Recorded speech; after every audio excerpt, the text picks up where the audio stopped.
Now just go out and have fun and let it happen. My mentality was to go out and win. The show of the 90s. As soon as that turn goes out, you look out. Mike. Jordan trying to shake off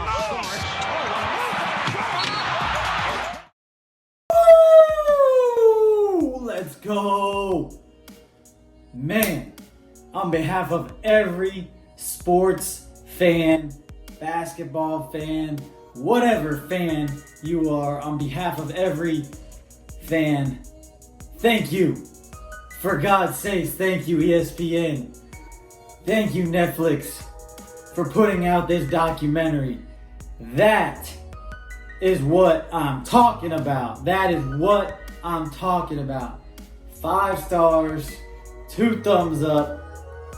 That made my Sunday night. That was worth watching for 2 hours. I enjoyed it. I loved it from start to finish. Man, if you wanted to drop all 10 episodes, I would have watched. I would have stayed up. Hey, brilliant. Great job, ESPN. And I can't wait for next Sunday. A little bit of who I am. My name is Andrew Roberti. I was born in 1990, so I was seeing the later part of MJ. 96, 97. I can still recall a whole lot of memories of going to friend's house when I was 6 or 7 and matchups against the Indiana Pacers and Reggie Miller, obviously against Karl Malone and John Stockton.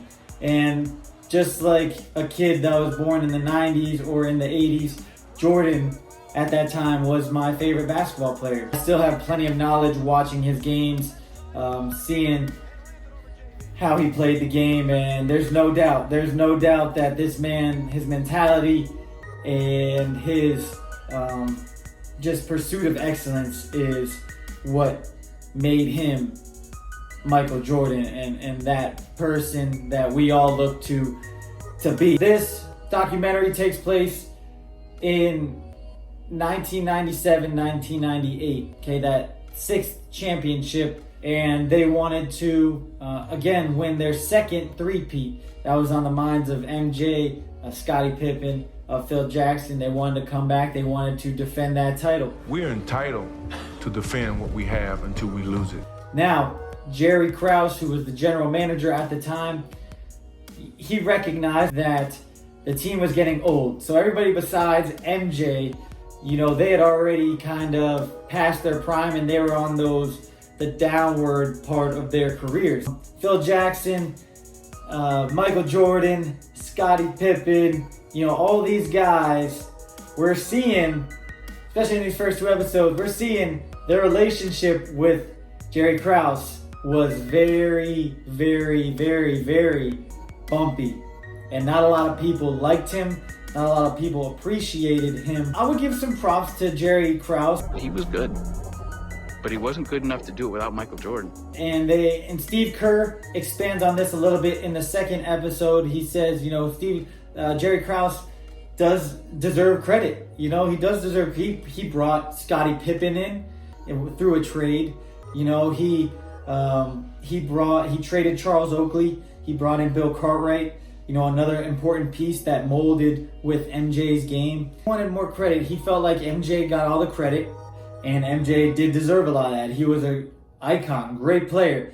They explained that the Chicago Bulls were complete trash during the years prior to MJ. He was known very early on as a kid that could not only carry this franchise, but could be the next big superstar in the league. Another great part that I loved in this documentary was seeing the story of MJ while he was at UNC. Fast forward to his junior year, he hits a nice mid-range shot with a couple seconds left to basically ice the game against Georgetown and give the national championship to UNC.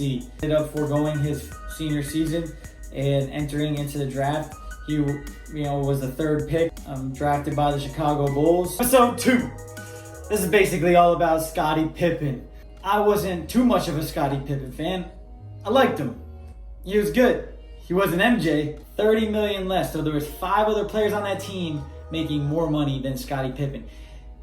To say he was undervalued and underappreciated would be an understatement. And he still is to this day, who grew up in Central Arkansas, went to an NAIA school. He starts off as the equipment manager. I'm gonna say that, as the equipment manager. Now, a lot of people would not even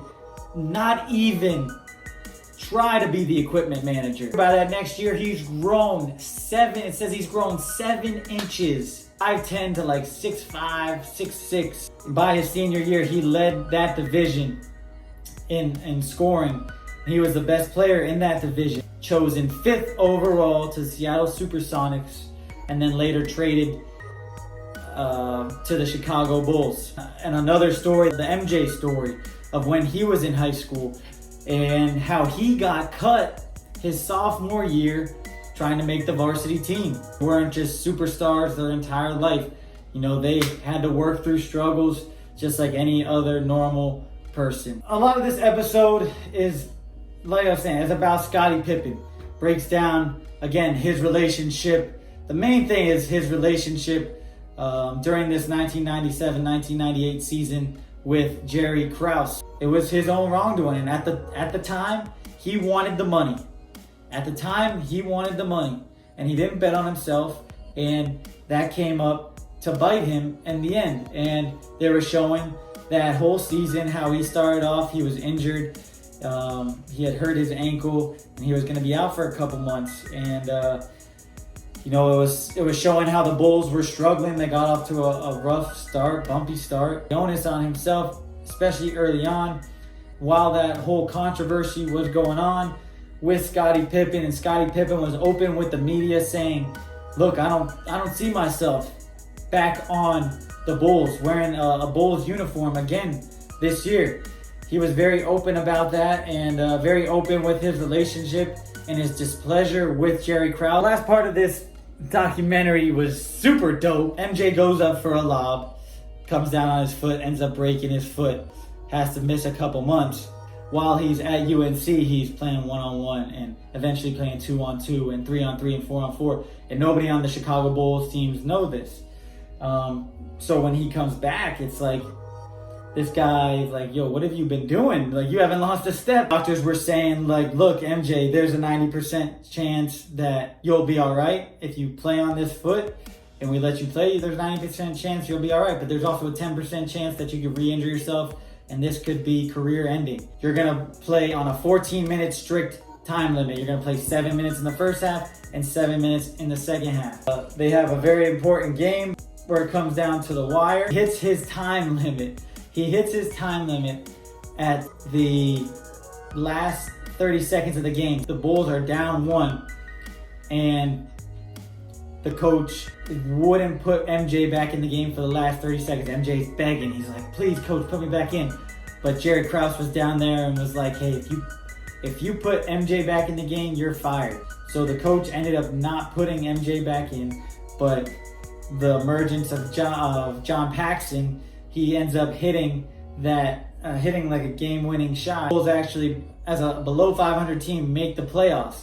Their first playoff game is against, you know who, the Boston Celtics. Bill Walton, you got Larry Bird, you know, getting buckets all over. Everybody on the Celtics drops a straight 49-piece. They lose game 1, comes back game 2, and drops 63 with some beautiful, oh my gosh. He was just in his bag, in his arsenal the entire game. Nothing, just, it's so much more athletically skilled and so much poetry in motion watching MJ. They end up losing game 2, they end up losing that series, but MJ, he puts the whole world on notice after that. And that's basically the end of the second episode. So there it is, a review of both of the episodes right there.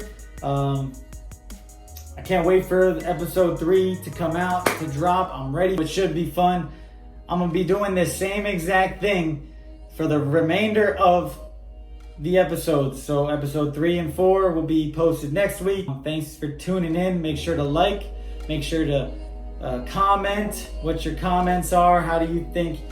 Well, what was your opinion on this first 2 episodes? And then subscribe. Obviously, subscribe, share, and let's get the word out.